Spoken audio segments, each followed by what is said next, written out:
우리 동물을 좋아하는 두 형제가 모여서 어떤 일을 작당을 하기로 했는지 그 얘기를 좀 하려고 해요 오늘은. 네, 그래서 뭔가요? 동물이랑 관계 맺게 돼서 일단 그게 가장 그 모든 걸 포괄하는 말인 것 같아요. 뭐냐면 어떤 일을 하더라도 하나의 관계인 거고 사실 무관해도 하나의 관계니까. 근데 그 중에서 우리는 우리나라에서 너무 좀 좋지 않은 관계가 많은 것 같고 그 관계를 새로 재정립을 제대로 해보려고 하는 시도입니다. 이 모든 게 사실은. 한국에 동물 축제가 굉장히 많아요. 사람들은 아예 동물 축제라는 게 있어라는 반응을 보이더라고요. 제가 동물 축제가 많다고 얘기하면. 잘 모르죠 보통. 예, 조사를 해보면 거의 100개 넘는 주로 지방자치단체에서 벌어지는 그런 축제들이 있는데 그게 동물 축제로 인식되지 않는 이유가 뭔지 아세요? 뭐죠? 왜냐면 예를 들어서 나비 축제, 고래 축제, 산천어 축제, 낙지 축제 이게 다 뭘로 느껴지냐면 동물 축제가 아니라 그냥 식품, 음식 축제로 여겨진다는 거예요. 그게 뭘 얘기해 주냐면 한국에서 동물이라는 것은 모르겠어요. 개나 고양이 정도는 물론 개는 아직도 먹긴 하지만 동물로 그나마 좀 어떻게 보면 그 반려동물이라고 우리가 얘기를 하잖아요. 근데 그 이외의 동물들은 아예 이게 생명이 있는 존재라는 거 아니면 고통을 느낄 줄 아는 어떤 그런 종류의 생명이라는 그 의식 자체가 없는 거죠. 그렇기 때문에 그게 동물 축제로도 여겨지지 않는다는 거죠. 아예 동물 축제라고 하면 그런 개념이 있냐 이렇게 반응하는.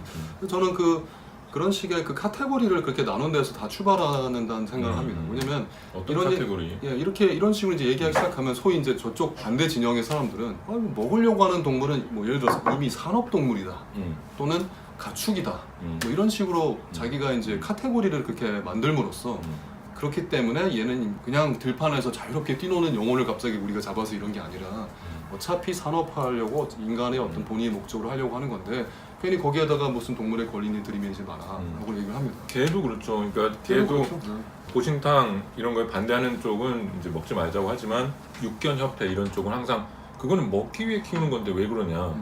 애완견은 따로 있다라고 얘기를 하거든요. 그렇죠. 근데 이 부분은 인간 본의적인 거죠. 당연히 인간 완전히 다 본의적이죠. 본의. 당연히 인간 본의적이고 거기서 뭐 당연히 그 개나 뭐 그 자기가 산업동물이든 아니면 애완견으로 분류된 건 본인의 의사랑 무관한 것이고 그건 너무 당연하고 그 다음에 그 분류 자체도 분류했다 손 치더라도 그거는 하나의 분류인 것이지 그 분류했다고 해서 그 동물이 갑자기 정체성이 변하는 건 아니에요. 그렇죠. 그 사람들이 어떤 걸 부과했다고 해서 갑자기 저는 뭐 예를 들어서 제가 어렸을 때 학생이었던 적이 있지만 나한테 학생이라는 정체성을 부여했다고 갑자기 학생이 아닌 모든 것은 이제 아닌 게 아닌 건 아니거든요. 그렇죠. 그거는 그렇지만 저는 조금 더 도발적인 비유를 들곤 하는데 한국 남자들이 업소 같은 곳을 많이 가거든요. 성인 업소 같은 거. 그렇죠.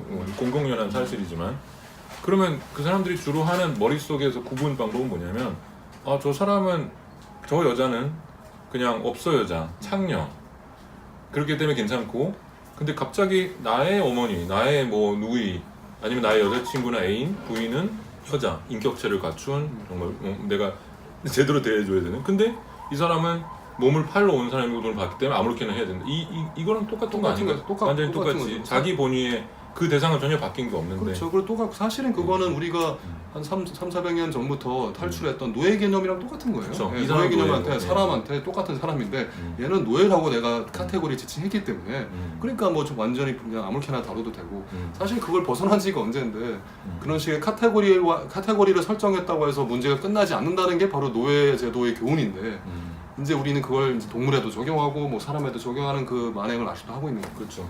그런데 한편으로는 또 동물에 대한 여러 가지 연구들이 이루어지면서 사실 동물이 우리가 생각했던 강아지 같은 경우에는 강아지나 고양이 같은 경우에 우리가 같이 부대껴 먹기 때문에 사실 걔를 한 번이라도 키워본 사람이라면 걔가 감정이 있다.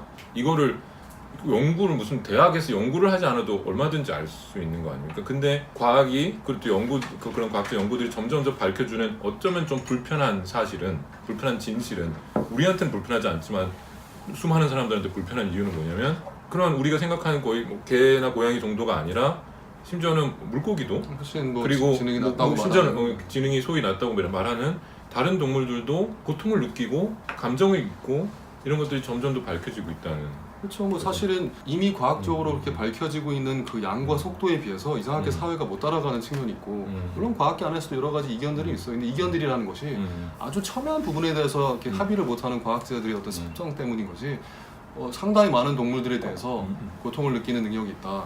얼마나 그게 뭐 의식적인 수준에서 우리랑 비슷하냐에 대해서는 당연히 뭐 의견 차이겠지만 일반적인 논의에서 어차피 그런 건 중요한 게 아니고 고통을 느끼고 심지어 여러 가지 감정이 있고 감정의 뭐 신경생물학적 레벨이 어떻든 간에 그것들이 있고 그러니까 이제는 그것이 아까 얘기한 것처럼 뭐 개고양이 물론 영장류는 물론 저 다른 뭐 어류라든가 심지어 곤충도 약간 공포감 같은 걸 느끼는 뭐 이런 얘기도 있을 정도로 절지동물 수준까지도 내려가고 있는 거예요. 근데 어디까지 정말 선을 그어야 되냐에 뭐 그걸 지식적으로 탐구하는 부분이 여전히 유효하지만 적어도 우리가 늘 다루는 늘상 보는 그런 동물들에 한해서 뭐 새도 그렇고 그들이 그냥 무슨 물건하고는 다르다는 너무너무 당연한 사실이죠. 지금. 그렇죠.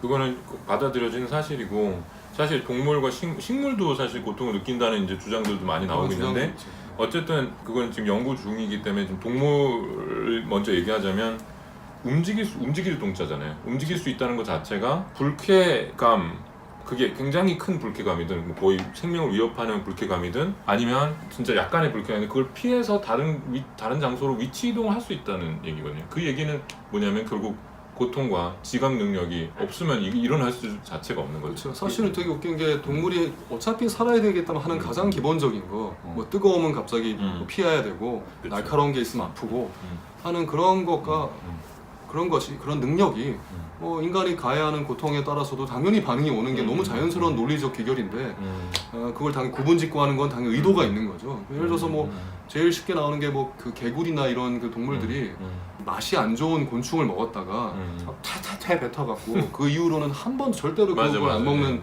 습성 독이 있다거나 아주 불쾌한 맛을 내거나 이랬을 경우에 뭐 스컹크한테 한번 당한 뭐 사자는 절대로 가까이 가지 않는다든가 불쾌감으로 인한 행동의 변화라는 것은 아주 뭐 팽배하게 일어나고 있는 현상이죠.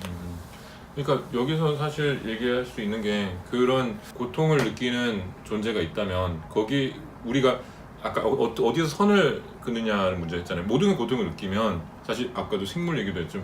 우리가 뭐 그렇다고 안 먹을 수도 없고 뭔가를 근데 거기서 선을 그으면 어떨까 생각해요. 우리가 꼭 필요해서 소비를 해야 된다거나 이런 거 이외에 불필요한데 아니면 진짜로 꼭 해야 되는 일이 아닌데도 아니면 심지어는 그게 사치나 유흥의 영역인데도 그 고통을 우리가 끼치고 있고 거기에 대해서 아무렇지도 않게 생각하는 거 또는 교육적인 목적 아이들 이런 어린이들 뭐 학생들에 대해서 뭔가 가르치는 어떤 행위 속에서 고통이 막 일어나고 있는데 사람들이 눈 감아 거기에 대해서 완전히 눈을 감고 있다는 거 이런 거에 대해서는 우리가 뭔가 얘기를 해야 되지 않을까라는 거예요. 그러니까 어쩔 수 없는 고통 말고 어쩔 수 있는 고통 얘기하는 거죠. 물론 그 경계가 어디냐에 대해서 토론은 뭐 엄청나게 할 수 그렇죠. 있겠지만 최소한의 출발점은 된다고 생각해요.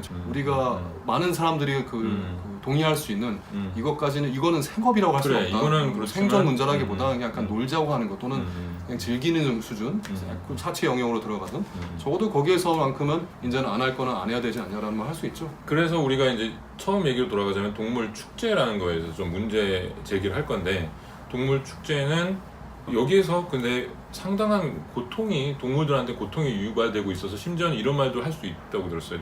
동물 축제는 동물들한테는 완전 생지옥이라고. 실제로 그런가요? 제가 봤을 땐 그래요. 동물 축제라는 말 자체가 갖고 있는 축제, 축하한다, 뭔가 파티. 한마디로 그냥 사는 게 아니라 되게 의미를 담아서 축하하는 자리인데 그게 바로 그렇기 때문에 그게 어떤 이면성을 가질 때 그게 더 문제가 있는 거죠. 그냥 일반적일 때랑 다르게 동물 축제라는 것은 많은 사람들이 돈과 시간과 돈을 뭐 이런 노력을 들여서 동물들을 대거 동원해서 하는 일종의 파티장이라고 내세우고 있고 사람들이 와서 그걸 일종의 어떤 문명에 꽂힌 것처럼 이렇게 하고 있는데 사실은 그 이면이 아주 어둡다. 당연히 바로 그 면 때문에 오히려 괴리감 때문에 얘기를 해야 되는 거예요. 맞아요. 그러니까 영어로 celebrate를 하는 건데 거기 안에서 어떻게 보면 죽음과 고통을 셀레브레이트 하고 있는 이런 아이러니인 거죠, 사실은. 그러니까 이 부분을 좀 중점적으로 얘기를 해보도록 할게요. 근데 그거는 지금 시간이 나서 다음 시간에 하여튼 맨날 다음 시간에